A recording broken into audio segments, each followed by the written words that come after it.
What's up, you guys? Welcome back to the Righteous Monkey YouTube channel. We're going to get right into it. Today, I'm going to talk about post-acute withdrawal syndrome, also known as PAWS. This is the second phase of your withdrawal symptoms. Say hi to Riri. Say hi to Sadie. But the second phase, nothing nice.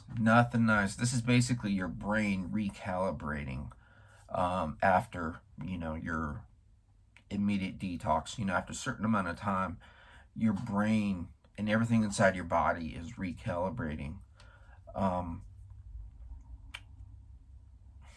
Your mind and your body is all over the place.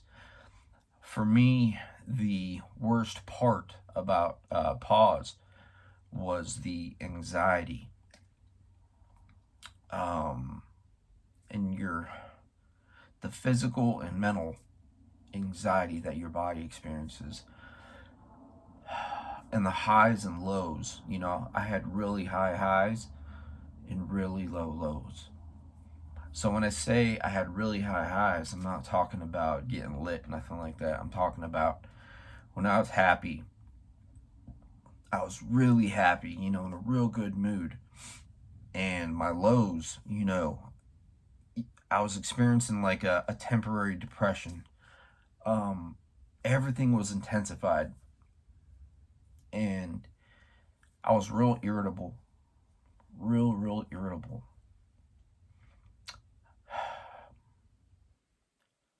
And this is why I recommend rehab.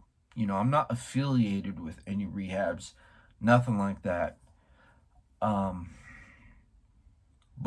this is why I'm thankful I was in rehab while dealing with this. I didn't feel like myself while dealing with PAWS. After all the physical withdrawal symptoms were out of the way, now we deal with the mental. And this is your body and your mind playing catch up. I wasn't familiar with who I was at this time. Everything was starting to become brand new. I was far from the person that I had become. I was far from the person that that I am today. It took a long time for me to get where I am today and to become the person I am.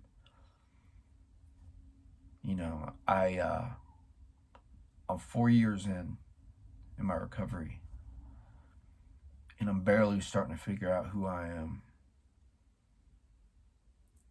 I'm learning how to live again. It's weird. It's so weird. It feels like I was frozen for a long time, and then I just got dropped off on a planet.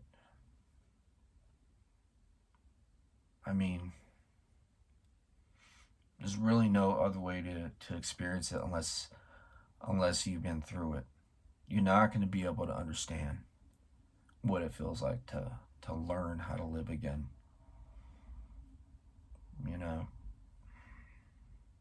I'm just thankful as to where I am today.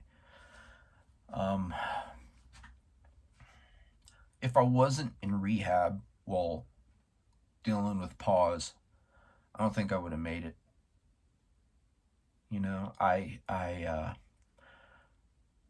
went to a local rehab, rehab in my city. Of course, I could have left. Of course, I could have relapsed anytime, But I didn't because, for one, I had nowhere to go. For two, I was ready, at the time. I was ready. I was tired. I was defeated. I went through all the rock bottoms that I had to get to that point.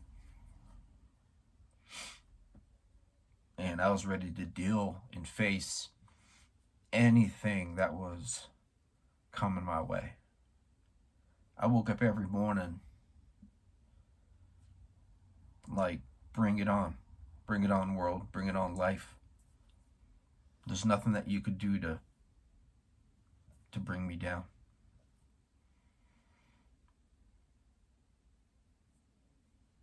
I was blessed, for one, being in rehab, but being around a staff that had the experience of being addicts. They cared.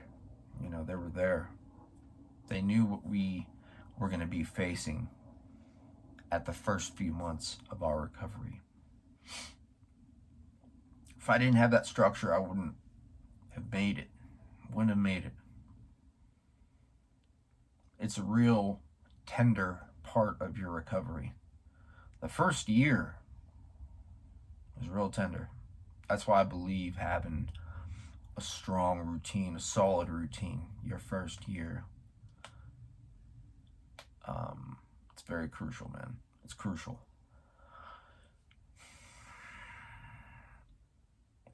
Post-acute withdrawal syndrome is nothing nice. It lingers.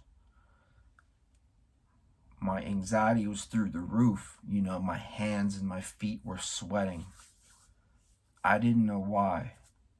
So I was working with a therapist at the rehab, and we were able to dive deep into what I was feeling.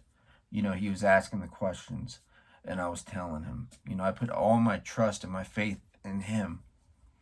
I've talked about in the past, learn how to trust yourself. Give yourself a chance. Otherwise,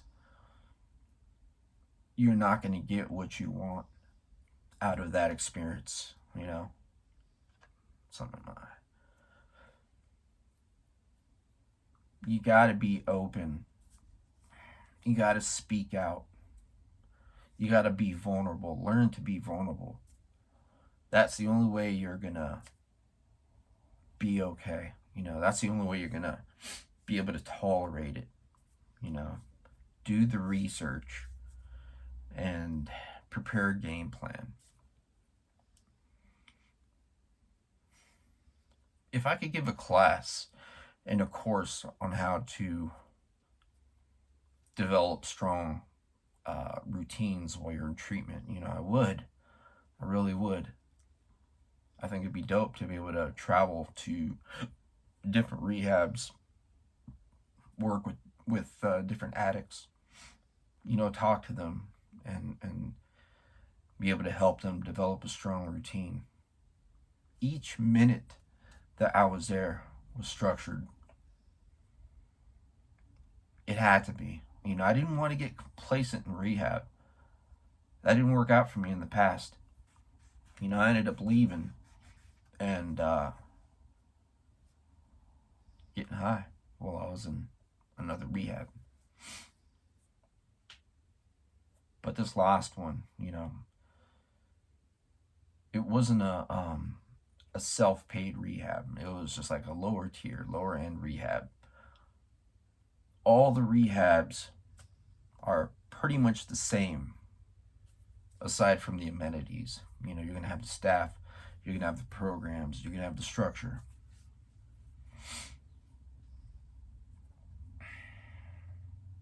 I'm just glad I was in rehab while I went through that. The post-acute withdrawal symptoms, I'd say, lasted about a good month and a half. I was very uneasy. I was all over the place. I take pride in having a strong mind. Pretty sound mind. But inside, my body was screaming. I knew what would have fixed that immediately, and that was to get high. That would have cured all that. But if I left the rehab, I wouldn't be right here. I would be right here, right in front of you guys. I don't even know if I'd be alive. But If you guys have any questions about anything, just reach out. If you find yourself coming back to my channel and you're not subscribed, please subscribe. You know, it helps out the channel. It this YouTube algorithms is a trip, man. Like, I work on eBay. You know, I resell things. I resell clothing for a living. And the eBay algorithm, they really don't tell you. eBay doesn't tell you what it wants you to do. So you got to try different things and see what works. So that's what I'm doing with this YouTube channel, trying different things. You know, I thought about hitting the streets and interviewing different addicts because I know how to get them in treatment. There's other channels out there that are dedicated to that, but I don't know if I want to take this channel there. I think it'd be cool. I've talked to people on the streets, you know, and you know, I've offered my services. I'm a certified recovery support specialist, so I'm certified to work with addicts, and I have worked with addicts in the past. My last job, as you may have heard before in other videos, I used to be a life coach at a treatment center, and then I left there due to a certain situation with one of the employees, and I just bounced. I quit.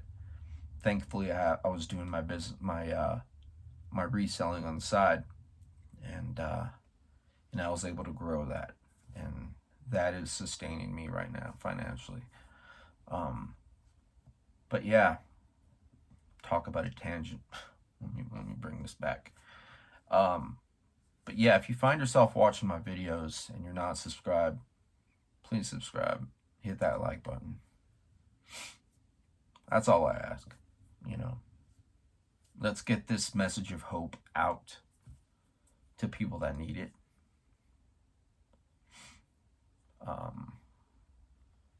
think that's about it. Thanks for listening.